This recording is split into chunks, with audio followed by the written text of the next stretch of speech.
And really, we do have the Korean skincare industry to thank for getting rid of these horrible spicy toners. Do not be believing these Instagrammers who use their toning pads to get off the last dregs of their makeup. That is not good. That is not what a toner is for.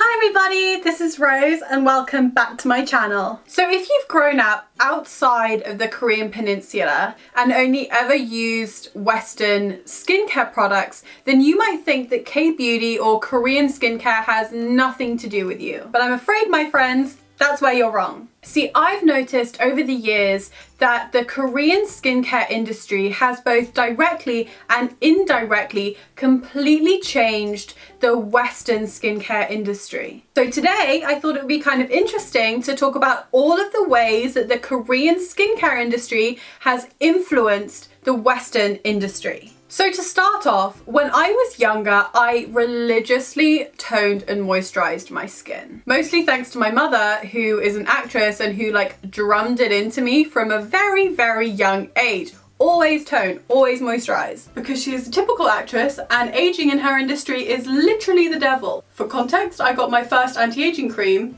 aged 12. That's not normal. However, these toners were not fun. They were basically alcohol-filled liquids that would sting and really irritate your skin when you put it on. And that was completely normal for a toner. And people used to say that the fact that it hurts means that it's doing something. But this, of course, was definitely not happening in Korea. Toners in Korea have always been much more of a hydrating product. They're supposed to hydrate, calm and brighten your skin. And obviously that's very, very different from what was going on in the Western skincare industry. And this is actually kind of super indicative of Korean skincare versus Western skincare. If you're at all interested in learning more about the major differences, then I did a full video on this and I will link it up here somewhere so that you can go and check that out. And I kind of lay out all of the differences and kind of explain a little bit as to why I got into K-beauty in the first place. Here's a short breakdown. It's cheaper and it's better.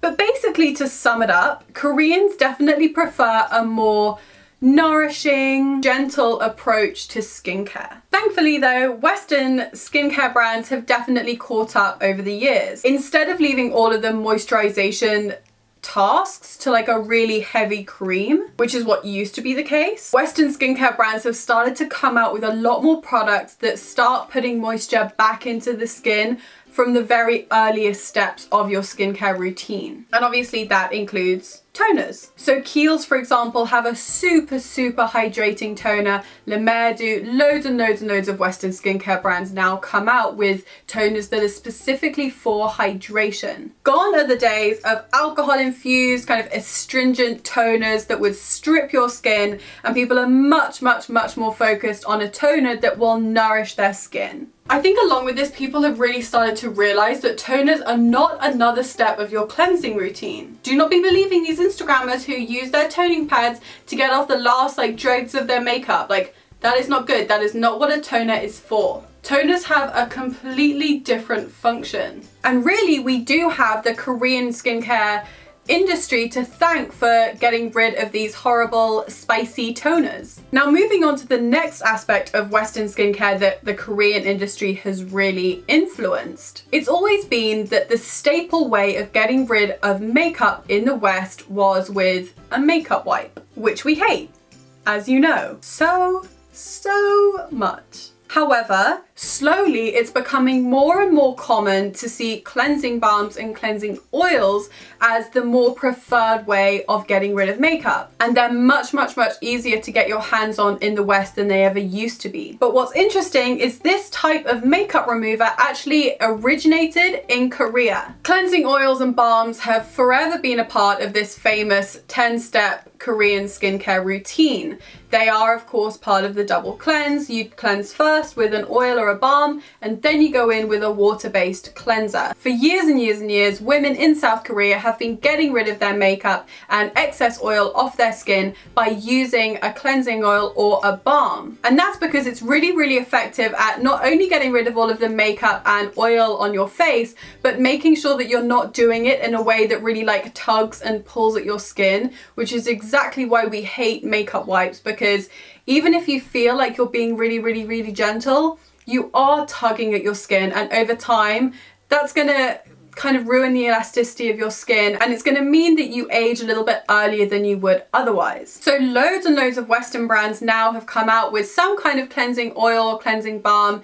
Clinique were the first to come out with something like this, and I've actually got one of their products. This is their Take Off the Day balm. I have to say, I didn't really get along with this balm that well. It really, really irritated my skin and made it really red. But to be honest, we all know I have super sensitive skin. A lot of products irritate my skin, aka the sassiest skin on the face of the planet. It's not that crazy for a product not to work for me. And I know that this is a very, very popular cleansing balm. So if you're really interested in starting a double cleanse and you live in England, for example, or the US, and you only kind of have access to certain brands, this Clinique Take Off the Day cleansing balm is a very, very good choice. A lot of my friends use it, so it's an option for you. I will stand by my statement that this is not good for sensitive skin types or skin that gets easily irritated. Normal skin, oily skin, dry skin, you'll probably be fine. It is a very popular product, but for me, it was a no-go. So once Clinique came out with this balm and it was so popular, again, a lot of other brands took notice, and now we have so many different options. And this is definitely not seen in the West as like a K-beauty thing, it's just like a skincare thing. But I still think it's kind of interesting that it originated in Korea and it is a trend. I'm not going to say it's a trend, it's just it's a technique that is now very, very popular in the West. It definitely influenced the Western companies. Now this next one I'm going to talk about is the obvious one, it's the really big one, it's the famous one, the one that everybody knows about, and that is of course sheet masks. Sheet masks are one of the most famous Korean skincare exports, and it's now become hugely popular in the West as well. Lancome, Neutrogena, La Mer, they all have their own kind of sheet mask offerings. 111 Skin in England has a very, very, very good but very, very expensive line of sheet masks that are very popular and very famous. But of course, as we know, sheet masks originated in South Korea. There are very, very few products that can deliver the intense hydration that a sheet mask can. And in Korea, you can get a sheet mask for literally everything. I mean, all of them hydrate your skin, but you can get ones for brightening, you can get ones to help your acne, you can get soothing ones if you've got irritation, or like me, you've got sassy skin. Anything, everything. There's a sheet mask for that. A lot of celebrities point to them as their kind of secret weapon. Michelle Yeoh, for example, famously uses one every day, always has and always will, without fail. And I mean, she looks amazing. Need I say more? I probably should, because I've got to get to the end of this video. But my point still stands. If she swears by it, then I'm going to do the same. Anything to look like her when I'm her age. And also in South Korea, the cool thing is that they're so inexpensive. Like, you can pop down to Olive Young and get one for like $1, $2. Obviously there are more expensive versions, but you can get a pretty good quality sheet mask for a very, very, very low price. There are even whole stores that are dedicated to just sheet masks. By the way, if you're interested at all in Seoul or like shopping for skincare in Seoul, again, I did an entire video on this and I will link it here so that you will be able to go and check that out if you're going to go visit Seoul, or if you're just kind of interested in Korean culture and you want to know the 411 on like how to shop in Seoul, then go check that out. Now, unfortunately, this really inexpensive price point has not translated as well over into Western skincare. Sheet masks are still pretty expensive, or expensive enough that you don't really want to use one every single day. So this has a lot to do with sheet masks being seen as both a luxury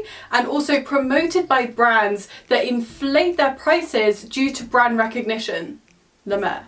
Now, hopefully over time, prices will go down as people are less kind of interested in this like new cool skincare thing, and sheet masks will just become like another part of your skincare regime and prices will be lowered. And the West is definitely getting there, slowly but surely. So that's probably the most famous way that Korean skincare has really infiltrated Western skincare markets and kind of normalized something. And I kind of think it's really interesting when people say to me like, oh my goodness, I'm so interested in getting into Korean beauty. And I kind of want to say to them like, you've probably already dipped your toe into the K-beauty world without even knowing it. There's probably loads of things that you're already doing that originated in Korea in the first place. And really, I can only see this trend getting bigger and bigger and bigger because like as the world becomes more globalized, as trends start to kind of like merge, then the influence between different countries and what different countries see as important is only going to get kind of like more overlapping. Globalization is a thing. Groundbreaking, Rose. Listen, there's probably so many more intellectually gifted people who can explain this so much better than I can, but I hope that you kind of get what I mean. Kind of. Thank you so much for watching my video. If you liked this video, please subscribe to my channel. It means the absolute world to me. I'd also like to remind you that I post a lot of stuff on Instagram that I don't post here. So if you're interested in seeing more of my face, I don't really know why you would be, but if you are, head over to Instagram where I post individual product reviews, pictures that I think are cool, and again, more pictures of my face. Because everybody needs that. Nobody needs that. Thank you so much for watching my video, and I will see you guys next week. Bye!